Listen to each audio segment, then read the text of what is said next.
Loneliness and isolation were on the rise before the pandemic, and now it's become an epidemic. Our guest and her co founder are helping folks dilute loneliness through their e commerce platform that provides an easy way to share the love and the time it takes to brew a cup of coffee. Oh, yeah, it's Fab Female Founder Friday on the Start of Life live show. Let's glow.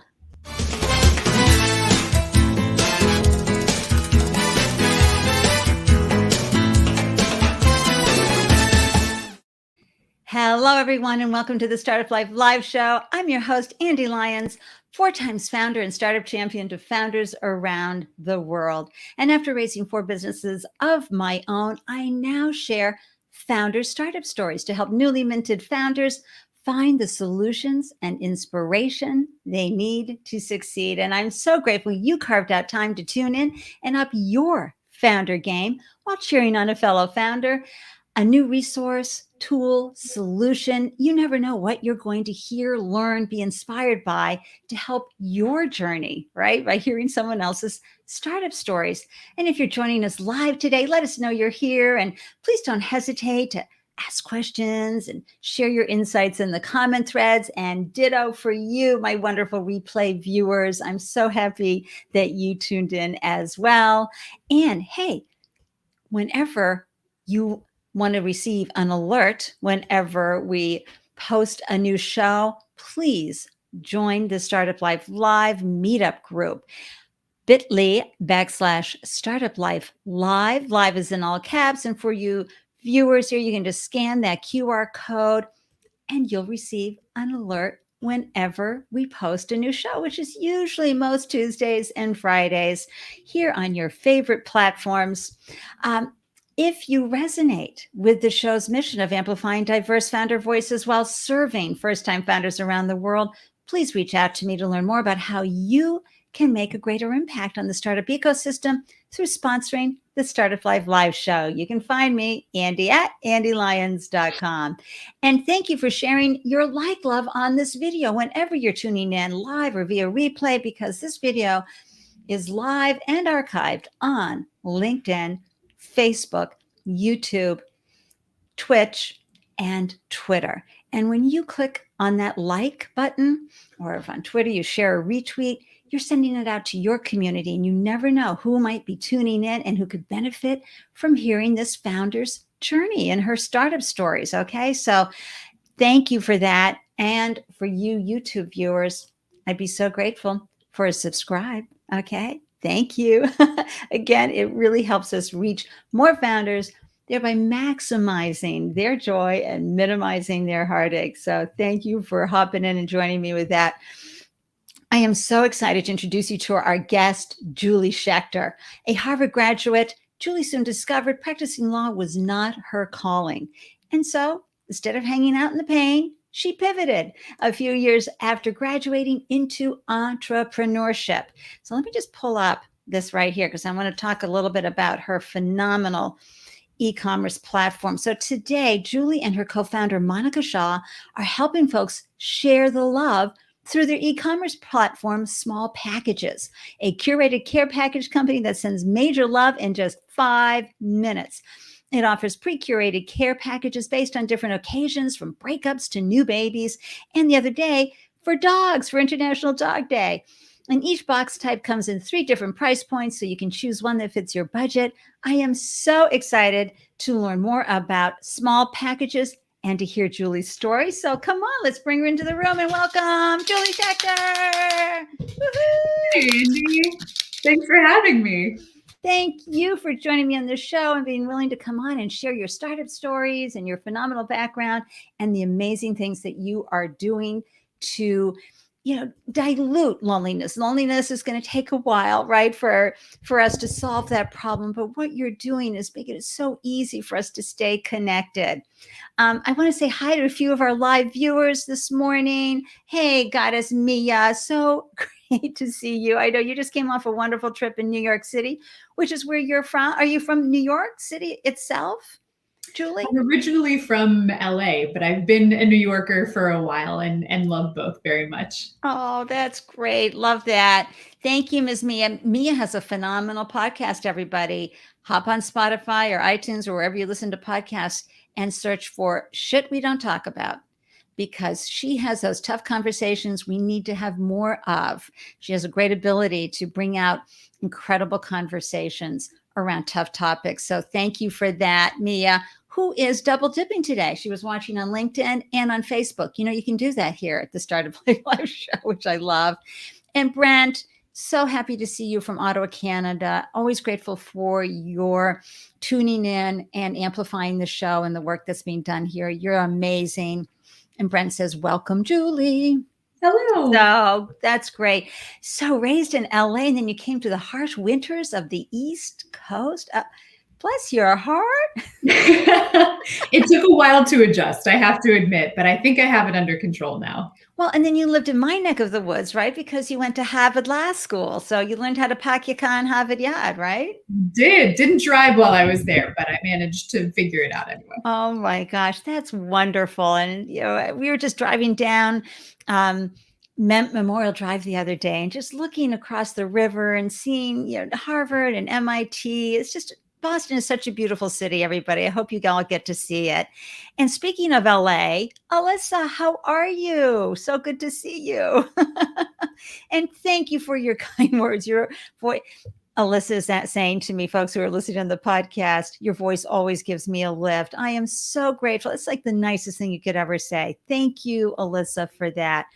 So let's dive into your startup stories, Julie, because, you know, one usually goes through the 3 torturous years and then passing the bar to become a JD. Tell us about that. What was the process like while you came out and you've got this great learning behind you? And look, you know, a lot of people have talked about, do I get an MBA? Do I get a law degree? Do I do both? How do I work this? Still, I think it's great that you got the law degree.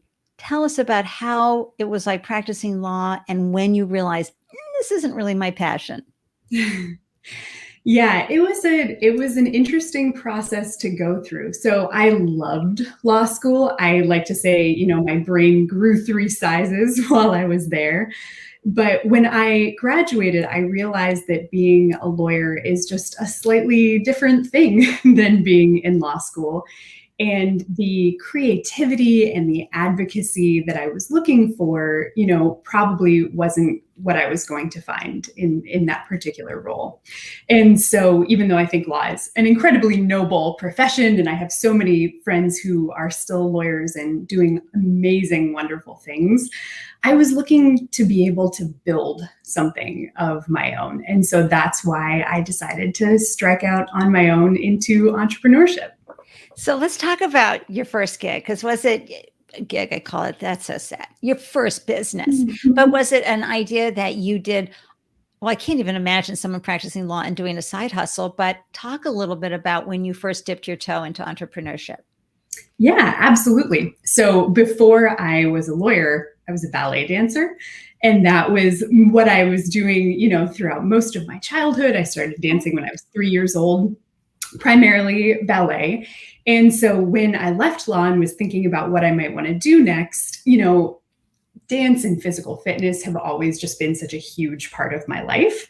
And so that's how I get into it. I said, you know, what skill could I bring to folks and sort of just like, you know, encourage people. And so I founded fitBallet, and it was live fitness classes in New York where I was living. And we did ebooks, we did live fitness classes. It was a side hustle at first while I was at the law firm, and then I quit and did it full time. But it was just fascinating to do, first of all, a service business, which is very different than what I'm doing now. But to get a chance to just sort of encourage people to lean on their strength, to build community. It was a trip. I had a great time. At the bar. So you had it, you know, you had the legal bar, but then you had the ballet bar. Exactly. I'm loving that. And did you have to find space and do all of that click and mortar? You know, we call that, instead of brick and mortar, it sounds like you did some online as well as in person. at a place. You had to find a place to rent. Yeah, so it was, I mean, whenever you start a business, it's trial by fire, of course.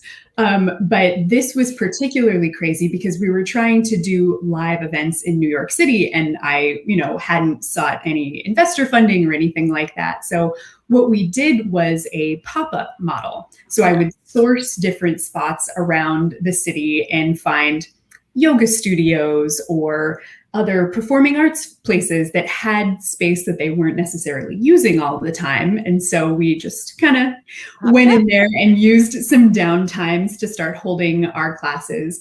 And that was fantastic because it kind of allowed me to test the model without making a real financial investment upfront. We love that. Something fierce, don't we, folks? Come on. That gets a big clap. That's to prove the hypothesis of a business, first with this little investment of time, energy, and funds. And so where did it go from there? So we started out proving the model and the hypothesis. We grew pretty quickly. I, at the height, had a team of 5 instructors who were leading multiple classes a day. I myself wasn't even teaching anymore because I was just running the whole back end of the business. We were selling ebooks online. And it was so fun. And my very favorite part of it was the instructors that we hired. I built out all the curriculum based on my ballet background, and I was also very into CrossFit at the time, so stitching the two of those together. But then the instructors that I hired took what I had created initially and made it their own. They would come up with new class formats and new moves, and the folks that were following them and coming to their classes were really, finding their personalities that they loved. So that's what I love most about business building is like you put one cool thing out into the world and then people make it their own. That's right. I love that. And so now, but what's also great about your first business is that it taught you, right? Like, what are some of the things that you learned from this? And we can just then scoot on over to small packages and learn how it helped and served, that lived experience helped and served you in that way. What were some of the learnings that you took away? Yeah. Well, fitBallet was really where I learned about business itself. Like I said, was a lawyer before, so I didn't have any training in entrepreneurship whatsoever. And so when you're in that mode, I think you just you go on your gut and you go with what you think is this is a fun thing to me, so it'll be a fun business, which is often true. If you're solving a problem for yourself, you're solving one for other people most of the time. But I had not been looking at it from a target addressable market situation and, the boutique fitness bubble and all of those sorts of things. I wasn't planning long-term. I was just creating something that I thought people might like. And after it had been going for several years, even though it was successful, I reached a point where I realized, in order for this to continue, I'm going to have to raise a lot of venture capital. I'm going to need a physical space in New York City. People are expecting a fitness experience with Kiehl's products and bathroom. And Equinox, so you can name them, right? Exactly. And so, that's when I kind of had to take a hard look at it and say this is wonderful as a lifestyle business, but what I really want to build is something scalable that can help people everywhere. And I don't know if this is the model. I love the underpinnings of it, but I think I want to build something a little bit different. I love that. I can't help but my eyes keeps getting drawn to that great David Bowie photo in the background there. I just want those who are watching the podcast go, oh my gosh, you might want to come on over and see this on YouTube or the other archive videos. It's wonderful. We're a big music household. Are you? Oh, that's great. Oh, that's wonderful. Ballet, music, arts. And so I have a deep appreciation for that wanting to scale. And for some of you, what Julie created would have been absolutely enough. And that is absolutely okay. So please remember your happiness is important. Self-awareness is important. And pop-ups for, your lifestyle might be the brilliant solution as an entrepreneur. But Julie, you dove into some, deeper conversations with yourself and you said, no, I want to go bigger. I want to scale. So as I would often say, there you were minding your own business when what happened? Folks know that for me, all my businesses came like stray cats at the door and yowled until I fed them. How did small packages come together, and how did you meet Monika? Oh, well, those were pretty far apart in time, but both wonderful experiences.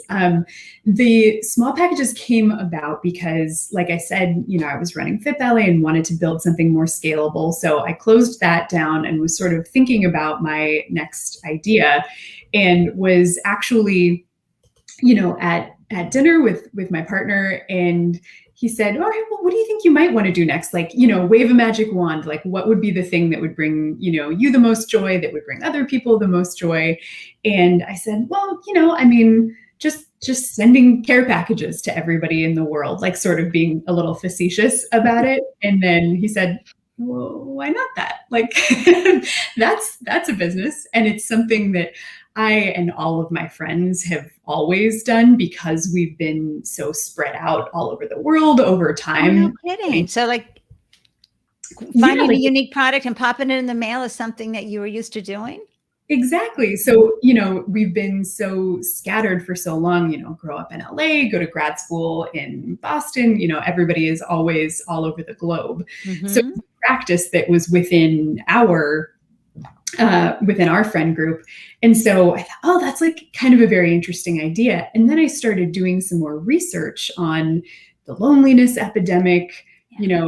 I was, sort of seeing that show up over and over again in my own life, in my peers' lives. And I said, like, yeah, this is, I think, a thing I would like to tackle.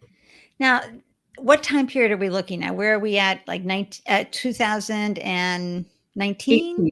18. 2018. Yeah, sort of formation. Well, because of course, my first question is you and how many millions of other e-commerce sites with the packaging was, Stitch Fit. I think Stitch Fit Fix was up by then. Some other e-commerce sites. When you looked at that and you looked at the competition and other people doing it, what did you learn from that? Yeah, so it's sort of funny when we looked into it at first, subscription boxes were all the rage, right?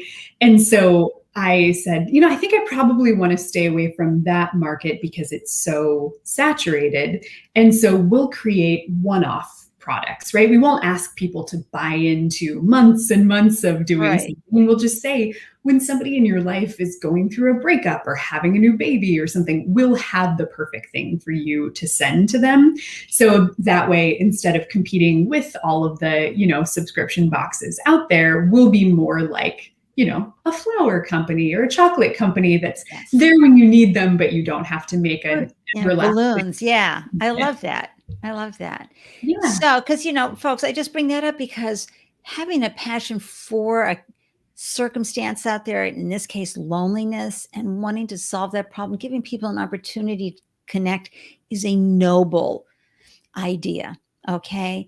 But then looking at the parts and pieces that pull that together so you can actually solve that problem in a way that works for you, the business, right? And the folks that you're serving is a whole nother exercise in trying to understand what's out there, what works, what doesn't, and especially finding your white space, your area to come in as your unique brand and your unique brand promise.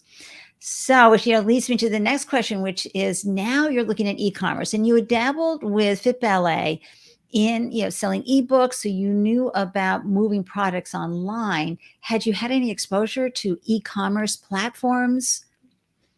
No, not at all. So we had sold Brave New World. We had sold our ebook on our site on fitBallet, which was a site I had constructed by myself on Squarespace, completely user-friendly.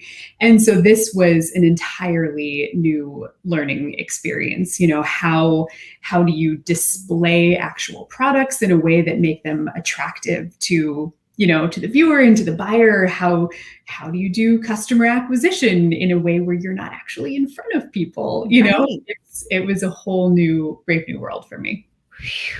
And technology. And folks, I'm diving down this little path here because I want you to know that sometimes you don't know how any of this is going to come together.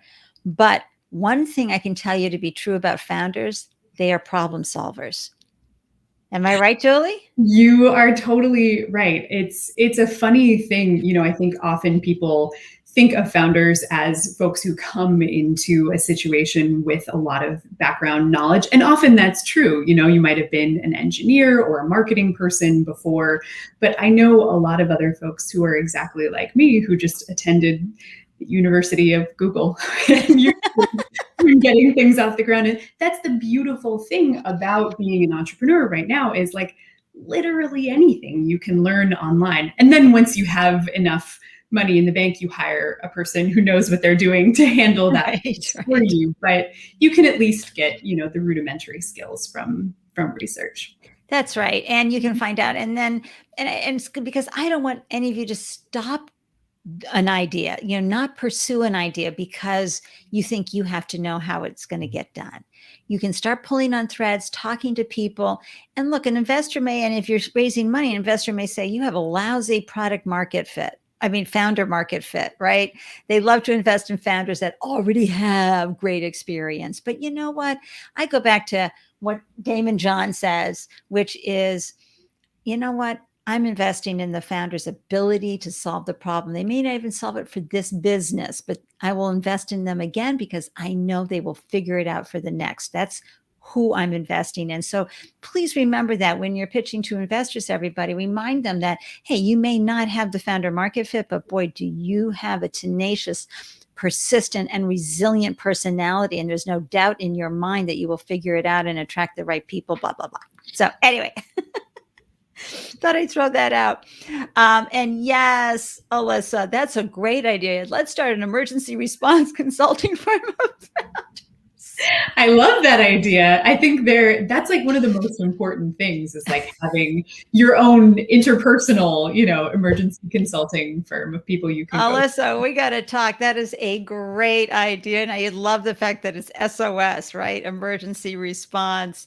And Heather, hi, Heather. So good to see you, everybody. You must visit Heather's wonderful platform, WRH WHR Healing. Oh, Heather, I love and adore you. And I don't ever get this right.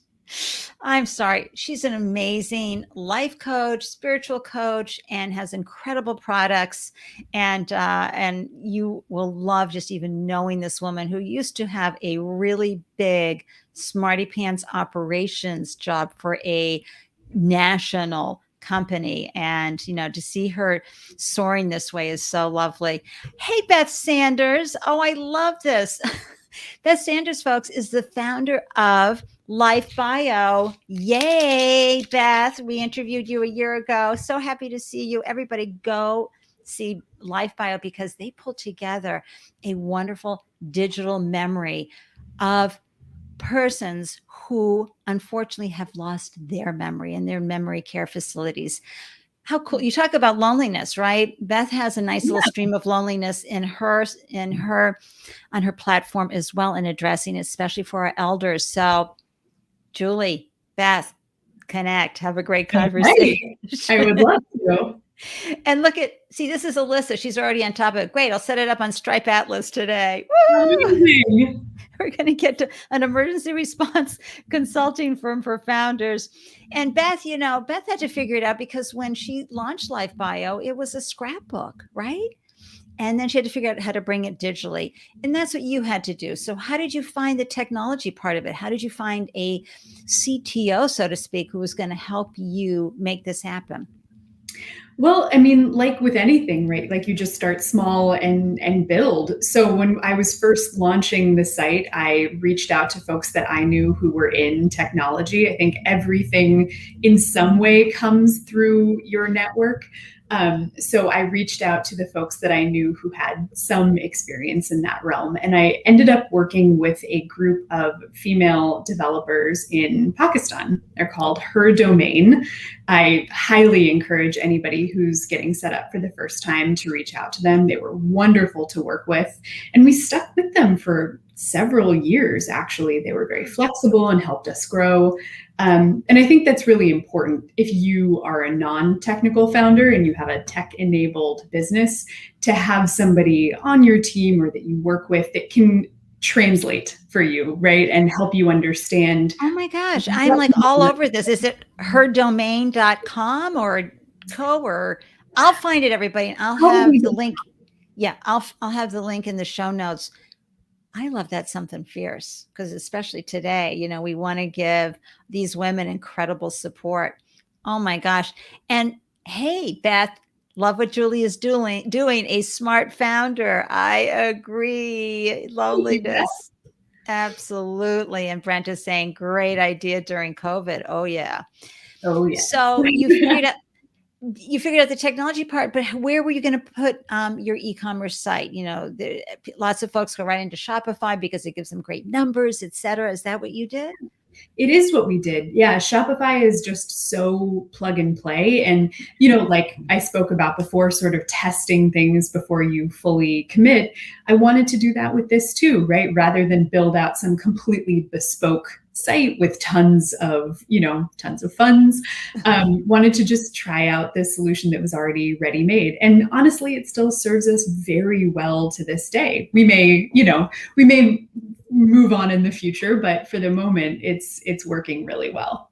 Well, I want everybody to see, here's small packages right here. If you use the discount code Ande, ANDE, you get 10% off. So I don't know about you guys. I'm hopping on there today and sending out some love. And you also, sounds like you knew that you wanted to make it super easy for folks, because, you know, I'm the type who likes to go shopping, but sometimes I just want to look at what's on the mannequin and say, I'll take all of that, please. Or whatever the display is, I'll take all of that. I don't want to think about it. It sounds like that's how you are working with small packages.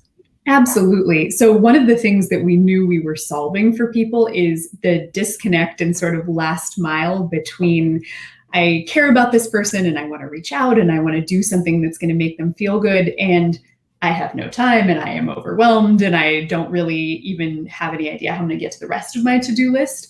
So that's why we made the website and the entire business model just like very plug and play. So everything is occasion based. So, okay, what's going on in the life of the person I'm trying to support or encourage, and how much do I have to spend today? So yeah, that is wicked smart, I got to tell you, because, you know, everybody, yesterday was International Dog Day, right? Yeah, the photos were so cute. Yeah, I loved yours, little Frenchie. Thank you. But you put out something, made it very easy to send something to the dog lovers in folks' life. And so that's the idea, yeah.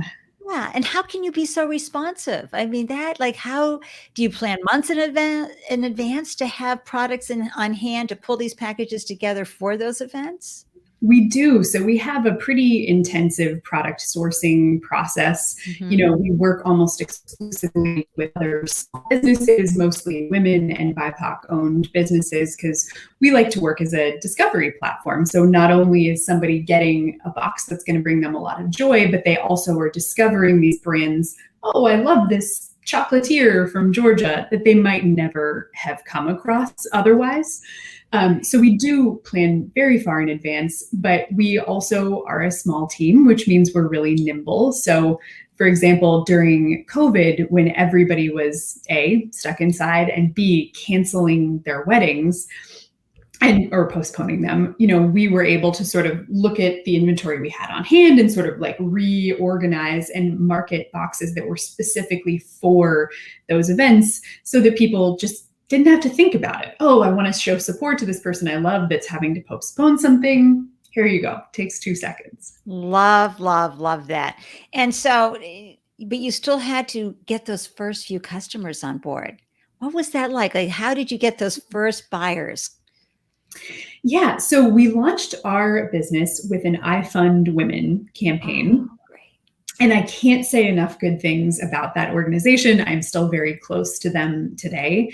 And if you have a product business that you're launching, I think a crowdfunding campaign is honestly a great way to do it, because you're testing product market fit and you're getting pre-orders because, you know, those funds are coming in, and, you know, the rewards that people are getting for pledging to your campaign are the things you were going to try to market to them anyway. So it's a lot of work, but it's a great just sort of boost from a marketing and fundraising perspective. And so you're able to grab a ton of data and understand one of the toughest things to figure out. And frankly, what a lot of, not enough of you founders do. Okay. In fact, a lot of you founders will hear Gary V going, hey, what's your LTV? Or you'll hear investors say, well, what's your LTV CAC ratio? And you'll be like, say what? I was just trying to launch a business. What the heck is that? Well, go watch my video, everybody, right here on YouTube. The LTV CAC ratio is right there under the Andelicious Advice YouTube header there, because you need to know what it's going to cost you to bring customers on board. Chat a little bit about what you learned in the process.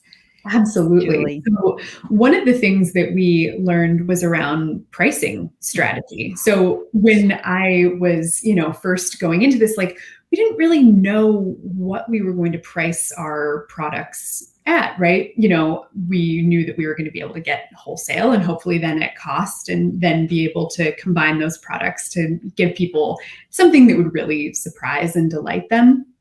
But we did a lot of customer research when we were launching our crowdfunding campaign and discovered. Well, let's talk about let's go a little deeper into that, because we did a lot of customer research is a nice broad statement. Sure. But what does that, what did you do actually? Yeah, so we're really big fans of the jobs to be done framework, which now that we're in Techstars, they're huge fans of it also. Which is asking your customer as though they are in a documentary, right? Okay, so I'm interviewing you, like when you were looking to buy a care package, what prompted you first to even look for that? And then what other things did you consider? And then what did it look like? What time did you buy? Just asking them all of these details that seem sort of, why would they need to know that? But people are always happy to talk to you about their process because they like to be helpful. And then you get these crazy insights. Like, for example, we do a lot of business on Sunday evenings because our target demographic, our customer, is like pretty on top of things. And that's when they sit down and look at their calendar and realize, so-and-so's birthday is on Wednesday, or whatever else is happening. Right. So just getting all of those details about their behavior informs so much. Talk a little bit about jobs to be done. What?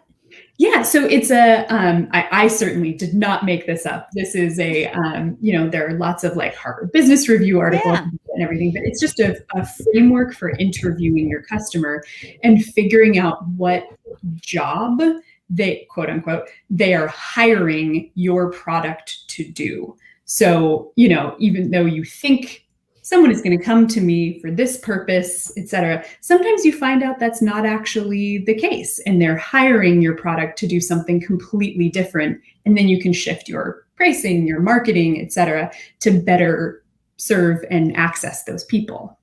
Excuse me, Julie.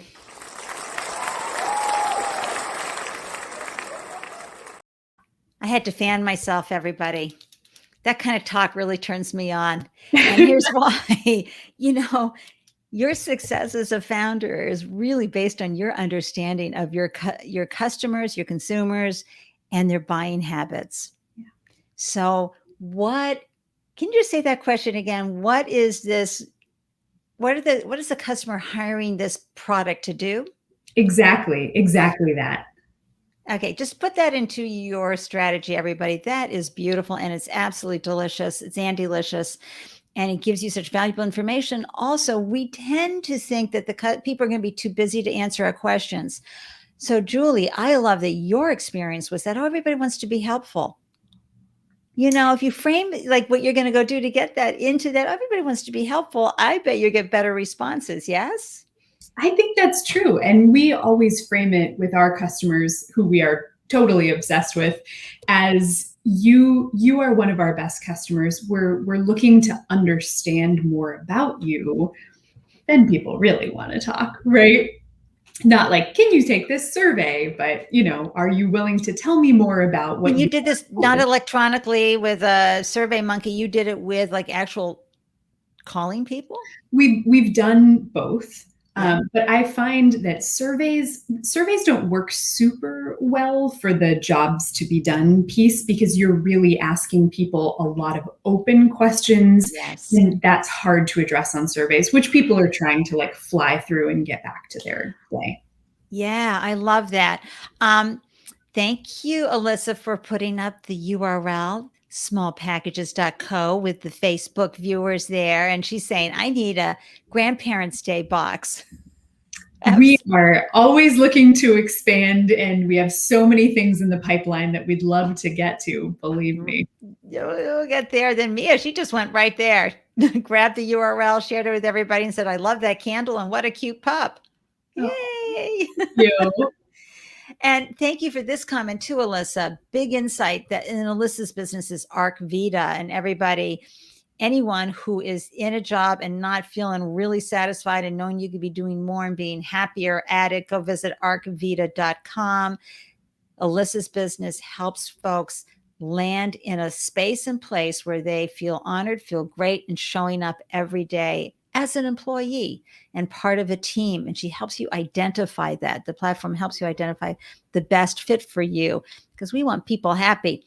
But Alyssa says, big insight that ArcVita's whole process is market research for the individual job seeker. Exactly. Whew. We learned so much here from the founders that we interview. So now, of course, you'd had the other business, and now you were working through this. Two questions. The co-founder, is she on board at this stage when you're doing all these questions and finding all your customer discovery? Not yet. I didn't see Monika until COVID started. Okay. So our relationship was purely virtual at first, which was such a trip. I met her through, I was in an accelerator, the Get Shit Done accelerator. Yes, we know. We had Alex Batdorf. Alex, I was remembering her last name, Alex, on the show. Oh, so wonderful. So you were in that accelerator. Oh boy, Alex, you saw her interviewed here. If you didn't, go see her in the archives. She is a powerhouse. I was in that accelerator and was looking just actually for operations help. I wasn't necessarily like seeking a co-founder, and asked the other folks in the cohort if they had anybody they could connect me to. And one of my cohort mates connected me to Monika, who was at another startup at the time. And we started having calls on Zoom, and she was kind of walking me through some operations, improvements that we could make. And we just completely clicked. And after only a couple of months, I sort of popped the question and asked her if she would be interested in coming on board in a more serious way. She said yes. And of course, then we had a lot more, formal interview processes, et cetera. Sure. It was. And of course, you put in a good operator agreement. Always have to ask that. We did. Absolutely. We crossed our T's and dotted all our I's, but having a relationship that significant with somebody you'd only ever seen in a Zoom screen was a big leap. It is a big leap, but it can work out brilliantly. And of course, with your law background, I'm sure you had all your T's crossed and I's dotted for that reason. But also, I'm thinking that what you saw was a hole in the C-suite of your business. And folks, remember, if you haven't learned it yet, you will. You can't be all things to your business. So really get clear about what you do great. And then find the other person who's going to come in and fill that hole for you. So some folks have a hard time sharing the vision and inspiring people and raising money. That's okay. You can bring someone on who can do that. They can be a co-founder, or they can be a hire, a talent acquisition. But I'm so happy that you brought in Monika and that it worked out great for you and the team. So how have you funded the process from day one? We have funded it in many different ways. So like I said, we started off with our I Fund Women campaign. So we were successful in that, and actually brought in more money than we were asking for. And then after a little while, we did a friends and family round, which was pretty small, but enough that we could get some, initial inventory built. And then we've been revenue generating since then.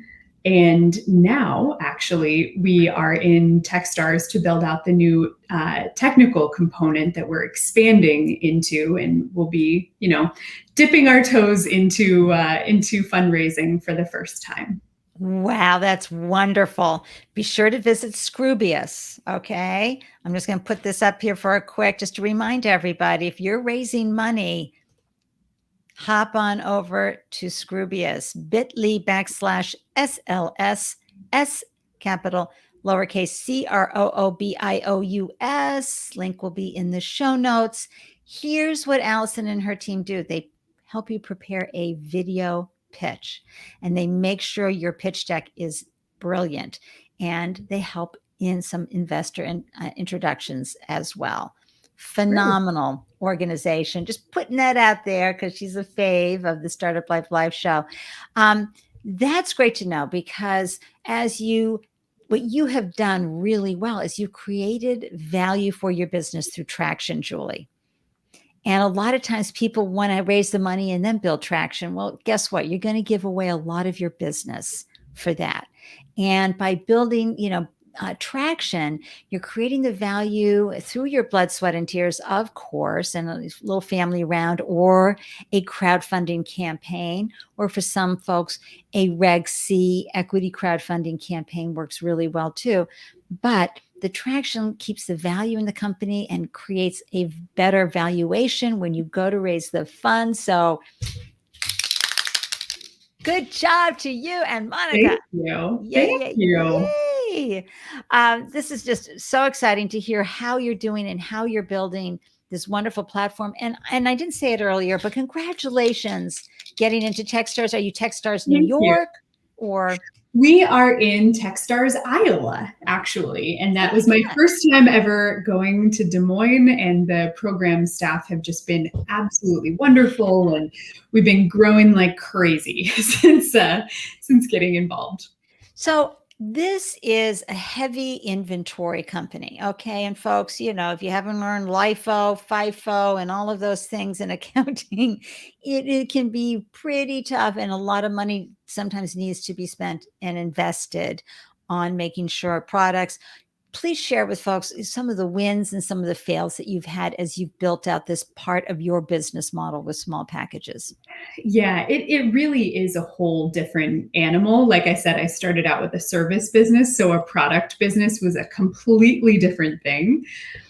One of the main things I think that people need to know from the very beginning is just how different things can look when you scale. And so we started out with a whole array of different types of boxes. We kind of wanted to be like, hey, there's an app for that. There's a box for that, no matter what anybody wanted. And that meant that we had to hold a lot of inventory. And I think if I had it to do over again, I would have started out in like a more streamlined way. But the great thing is, as we've grown, we've been able to purchase more and more at scale, which of course drives the unit economics down. And so, so we made it. But I would always advise other folks to sort of start with one core thing and build outwards. That's what I learned. That's a wonderful piece of advice. Thank you for that. As you've been going through your entrepreneurship journey, right? I mean, it's so extraordinary how it serves us in many different ways. But at the same time, we can have really tough moments, and where we start doubting ourselves, especially when we're in something new, like you're in a completely new space, trying to understand how these parts and pieces work on an e-commerce site. How have you kept yourself from, pulling all your hair out and kept your mindset strong during these tough times?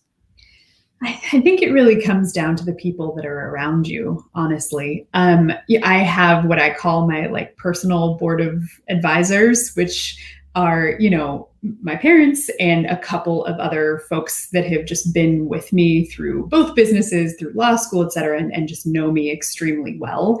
And whenever I'm facing a really difficult decision or a really big inflection point, I go to them and only them. And I don't ask sort of a lot of different people for advice, because depending on their agenda for you or their life experiences, you can get all sorts of different noise. And so I've sort of honed it down to these couple of people, and they've given me great advice before. So I just continue to go back to this. And do you have any favorite affirmations or things that help you, when your mindset is going down that terrible rabbit hole of inadequacy? I do. Yeah. I always tell myself, I'm not sure exactly where this quote comes from, but everything you want is on the other side of fear. So fear is a necessary component of a journey and not an indication that you've wandered down the wrong path. All right, folks, you know what we're going to do with that? Everything you want is on the other side of fear. Anytime, and founders, you conquer one thing and you're like, whew, and you're feeling really strong and you're feeling really bold. And then something else comes up and you're back to this again, right? And then you conquer that fear and you're like, what? That was no big deal. Now looking back, 2020, that is so important. It's right up there with the answer is always no unless you ask. And it's just so true. If we let those things stop us, then it's much more difficult to get what you want out of life. Hey, Mia, this is wonderful. Mia saying, oh yes, have board of advisors, several is a key part of my life. Oh, it's so true, Mia, especially a bold woman like you out in the world, really carving new pathways and a real pioneer. You need to have people who believe in you and your ability to do things. So, you don't want to be reaching out to the nervous Nelly in your life. Like, no, don't do it. Yeah, absolutely. Yeah. Taking advice from people who haven't built what you want to build is kind of a difficult thing. It is. And they don't necessarily have to be someone who has scaled a business. It has to be someone who knows who you be. And so they know what you have conquered already in your life, right? Julie, so that they can look at you and go, all right, I hear you, that you're frightened and this is scared and whatever whining you got going on. And remember the time you did this? Yeah, tap into that strength. That's Absolutely. So wonderful. And so the entrepreneurship journey, my listeners know this. I always say it's the best personal development program out there, because you find out things, folks, about yourself that you didn't even know, good and ugly. How, Julie, has entrepreneurship served you both personally and professionally? Well, I would say personally, and I'm sure this is the answer that a lot of other people give as well, it just makes you a more resilient person. I had a conversation with my mom a couple of years ago, and she's a psychologist, so she's good for conversations like this. But, I had reached like one particular low point in the entrepreneurial journey, and I was talking to her and like, well, ruined my life. Like I could have been a lawyer and, been so financially successful. And instead, like, I'm just like, in this slog where I'm always trying to figure out what I'm doing. And she said, you really have to look at it in this way. Like folks who take the normal career path, right? They're on this loop of psychological safety, right? Where they like learn a new skill in their profession and then they apply it. And it just sort of is this wonderful feedback loop. Whereas people who choose the entrepreneurial journey, they're just constantly diving off a cliff, right? Like you dive and you come up empty, or you come up with pearls or whatever. But in order to make that full necklace, like you just have to keep going. You just have to keep diving in again and again. So you just become the most resilient version of yourself. Oh, that was beautiful. Thank you. Thanks, Mom.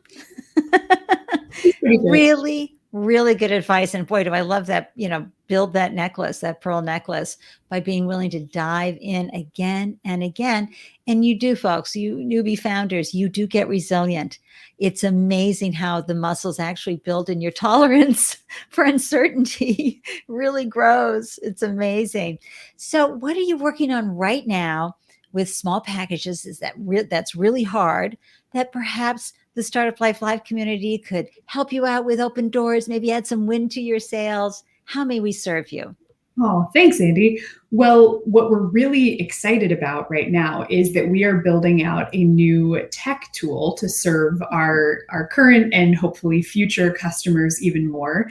And it's sort of a personal assistant for your personal relationships. So it's a platform that's always going to remind you when to reach out to people, help you find the exact perfect gift to send them, whether it's through us or through someone else. So if folks want to sign up on the waiting list for that tool on our website, that would be wonderful. Hooray. I will have that CTA, call to action, in the show notes for sure, because this is how we can help each other out, folks. Be part of each other's beta studies, okay? Beta groups. It's an effortless way. But what I really love about this personal assistant is, like, those people in your life that are like ridiculously thoughtful all the time. You're like, that card is so beautiful. I wish I could remember to be that way. Well, you can, because helping dilute loneliness is about connection, and life is pretty scattered. But if you have someone helping you with the daily practice of remembering in ways that work for the person that you want to send a love hug to, that will be amazing. So thank you so much, Julie, for creating not just small packages and the ability for us to quickly, in less than 5 minutes, send some love. Okay, folks, less than 5 minutes. And if you use the Ande discount, you get 10% off. Okay. But also the ability to stay on top of that, be reminded to be thoughtful, and the folks that are in our lives, because we can get a little self-involved as well. So thank you to you. Thank you to your new co-founder, Monika, for all that you're doing. Any last thoughts you'd like to share with the Startup Life Live community before I pop you in the green room and wrap up the show? No, thank you so much for having me, Andy. This was so fun to chat. Oh my gosh, you're kidding. I love learning everything about the journey that you have, from being a ballet dancer to a Harvard law graduate, to practicing law, to launching these businesses. It's a fascinating story, but also congratulations on making these wise decisions, and you're going to iFund Women to help you get the funds you needed, and the awareness and the customer data that you needed to take your business to the next level. And then for applying, because you had to pitch to Techstars to get in, right? We did, yeah. Yeah. So that is phenomenal. So we're all wishing you just so much success. And thank you, Richard O. I agree. Wonderful conversation. He gives us a wow. Oh, Thank you for that. I'm going to pop you into the green room, wishing you a phenomenal rest of your day, Julie, and you and your team are doing remarkable things. So have a great weekend. And I'm bringing it. There we go.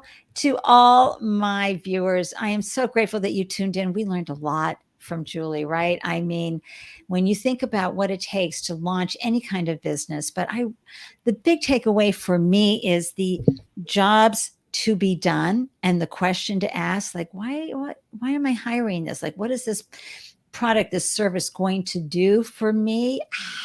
That gives us such greater customer insight. I think Julie just nailed it beautifully with all of that. Now I'm going to let you know I'm taking next week off. That's the week of August 30th. I'm not going to do nothing. I'm just going to play, hang out, kind of day trips and things like that. But I will be back on September 7th. And boy, the lineup for September is amazing. And you can always get an alert and find out who we're having on the show by joining the Startup Life Live meetup group, right, folks? Startup Life Live, all caps, behind the bit.ly link there, and you'll be alerted whenever I post a new show. Now, I love sharing this reminder, and Julie talked about this today as well. You have to remember as you are on this founder journey that guess what? You're braver than you believe. And you're stronger than you seem. And you're wicked smarter than you think. So keep going, stay strong, keep tuning into the Startup Life live show so that you can get all these incredible founder gems for your journey. And until next time, I'm wishing you a delicious day wherever you are and stay in touch. Mwah! See you around on the next show. Take care.